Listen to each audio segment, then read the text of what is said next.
What's going on there, friends and neighbors? I am Rob Reviews, and today I'm going to be talking about the Netflix reboot of Lost in Space. Netflix's Lost in Space reboot series started streaming this past weekend on Friday. I watched the first 5 episodes on Friday, took a break on Saturday, and then continued on with the series on Sunday, finishing it Sunday night. There's spoilers. If you don't want anything spoiled, don't even bother watching this video. There you go. Let's start off with something easy like tone and atmosphere. Now, when it came to the atmosphere of the show, I was expecting something along the lines of Metroid Prime. Something that would really make you feel all alone on this planet that we are lost on. Both the inclusion of other families, that lost feeling really was lost. I didn't get what I was 100% looking for. I got a decent 60 out of 100. There was a great sense of adventure, there was a great sense of discovery, there was also a very interesting sense of fear while on this planet. Because even though the Robinsons and these families are together and in a very big number, we don't know what's out there. We get a look-see of what's out there, and what's out there is pretty terrifying. So I got somewhat of what I was hoping and expecting for, and I got something else that I really wasn't expecting overall. The one major, not really like letdown, just I guess surprised by my end, is that Lost in Space is very family friendly, like the original series was. They really didn't try to make it dark and gritty, which in all honesty, I'm perfectly fine with. I wasn't expecting it, and I guess this is like the major change that I wasn't expecting as well, because I guess I was just expecting it to be dark and gritty. But you know, the lighthearted jokes, some of the quips in there and everything, I wasn't expecting that, but it didn't feel too much, you know what I'm saying? I mean, yeah, there were some moments in there that could have been a little bit more adult oriented, but I'm not complaining. Now let's talk about cinematography. There are a lot of great shots in this series. There's a lot of great scale shots. There's a lot of good usage of CGI here. I mean, yeah, the planet does look like they could have filmed a lot of it in Australia or something like that. But when you get those wide, big shots and you see like all different sorts of land just piled into the back, it was beautiful. It was breathtaking. And it is with the cinematography and a lot of the visual effects that I really wasn't let down at all. I will talk about Robot though, but that'll be a little bit later. But when it comes to landscape, when it comes to wide shots, scale shots, shots with the ships, shots without the ships, shots of just what's out there, I was very, very impressed. Now let's talk about drama. Now most of the drama really did stem from family-oriented drama within the Robinsons themselves. We find out very early on in this series that Mr. and Mrs. Robinson aren't the cookie-cutter family from the 1960s anymore. They have real-world problems, they have very relatable problems, they have a broken marriage, they have kids, all this. And something I liked about this family drama is that it wasn't always 100% focused on. The main focus was always keeping the kids safe and getting off this planet. And you know, sometimes Mr. and Mrs. Robinson having to really talk about their problems and get it out into the open and such. Some of it was kind of tropey, some of it I was calling out lines and actually getting them right. It was a little predictable, but I wasn't watching Lost in Space for the family drama, I was watching it for the sci-fi drama, and the sci-fi drama I think was handled very well as well. Although I really could have done without like a lot of that family drama, but you know, this is a show about a family, so you gotta have family drama. You really can't expect anything too new from the family drama side of things. Now let's talk about characters. So looking at the Robinson family, and I know I'm probably gonna get some shit for this, but I really enjoyed Mrs. Robinson. I'm really glad Netflix handled Mrs. Robinson the way they did. They made her a lot more out there. They made her very, very involved with everything that was going on. She was a scientist, she was a badass. They utilized the fact that Mrs. Robinson is a scientist, and they put that into the everyday struggle of being on this soon-to-be dying planet. And I see a lot of people saying that they would have just left Mrs. Robinson on the planet, but I don't know, something about Mrs. Robinson was just really nice, really caring, very kind, very sweet, and I saw eye to eye with her. Mr. Robinson, I do feel, was very much outshined by Mrs. Robinson. Don't get me wrong, Mr. Robinson had his badassery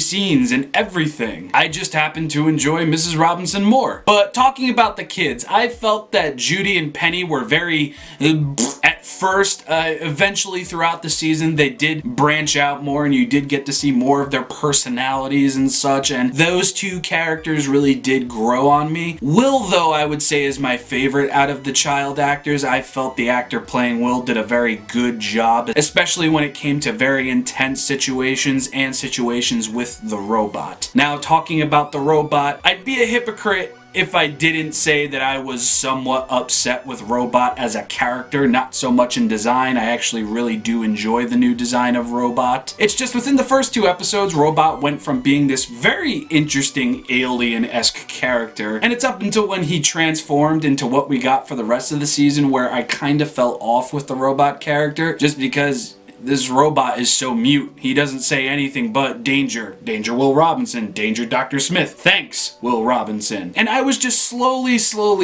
disliking Robot, but I realized that my focus shouldn't have been on Robot. It should have been on Will Robinson, because this time around, you're getting more character of the robot through Will Robinson. And a lot of the big character building moments of Robot is with Will Robinson and those two bonding and becoming friends, and that's where I found to really like Robot. Yeah, for the entire season, he really was just this immovable force that was protecting Will Robinson, but it's Will's connection to the robot that made me love the robot. It was the robot's sense of trust in Will Robinson that made me fall in love with the robot. Sure, I really would have preferred if this robot was a little bit more talkative and maybe a little bit more quippy, witty, but for what we got for this first season, I'm somewhat satisfied. And seeing as how this season ended, I think and hope we'll be hearing and seeing more from Robot in the next season. Dr. Smith. Whoa, okay, Dr. Smith not actually being Dr. Smith honestly surprised me. I was not expecting that. I was so focused on Robot that I completely just let it slip from my mind that, oh, this woman might not actually be Dr. Smith, and it turns out that's exactly what it is. Took me by total surprise. My jaw was on the floor when we found out that Dr. Smith isn't Dr. Smith. Little side note here, there's a lot of backtracking throughout the first season told through flashbacks that explain certain aspects of certain characters, and I found that Dr. Smith's flashbacks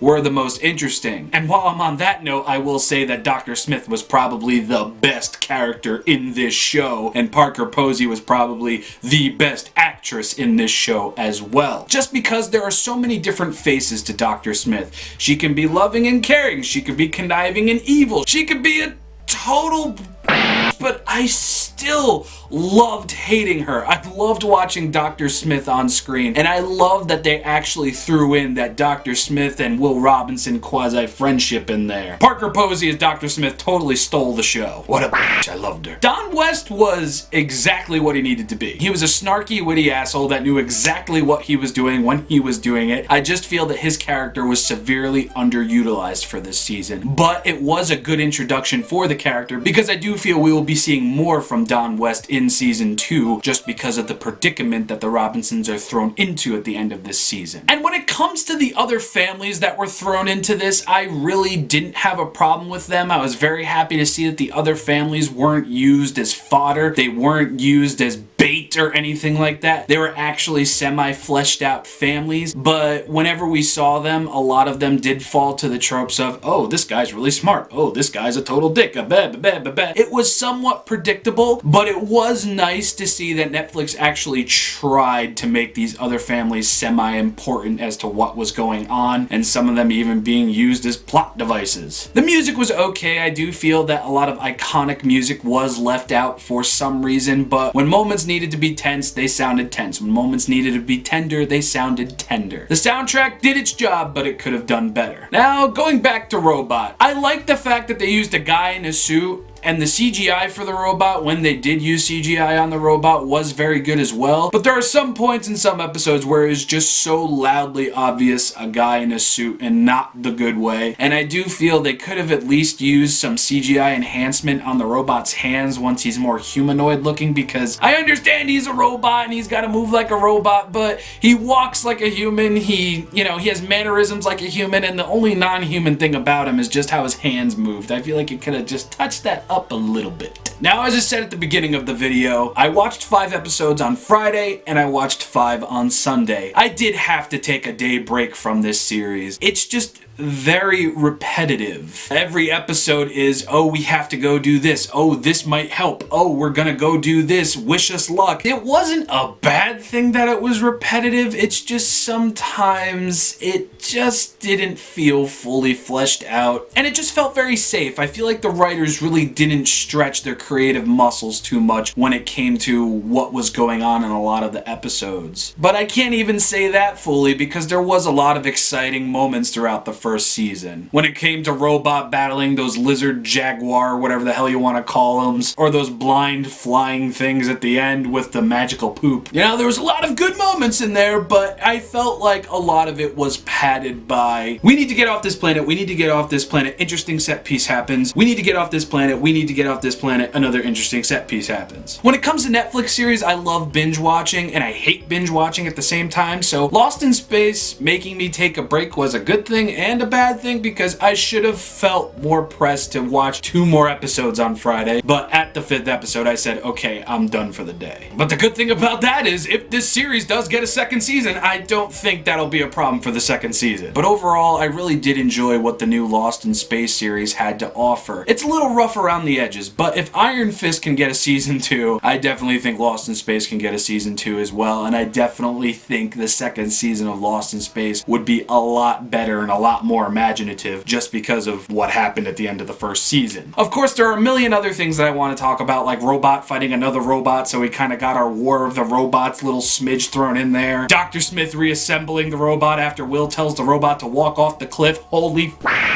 Episode 6 made me tear up. I'm gonna admit it, it made me tear up. That was a pretty sad scene. But getting back on track, overall, I enjoyed Lost in Space. It could have been better, but it wasn't bad. I'm going to give Lost in Space Season 1 a 4 out of 5. If you are a fan of the original and you really just can't stomach the design of the ship or the robot, please just give it a try, just so you can openly say, I gave it a try. Don't dismiss this because you don't agree with the robot's design or the ship's design or anything like that. There is something to take away with the new Lost in Space series. It might not be everything that it could have been, but I do think it is on its way to everything that it can be. And that's pretty much all my thoughts and opinions on the new Lost in Space series. So in the comment section below, sound off. What did you like about the Lost in Space reboot? What did you hate about it? What characters did you hate? What characters did you love? Did you like the robot? Did you hate the robot? Anything at all, down below. I have been Rob Reviews. Hope you enjoyed, and I will see you all next time. Bye, everybody.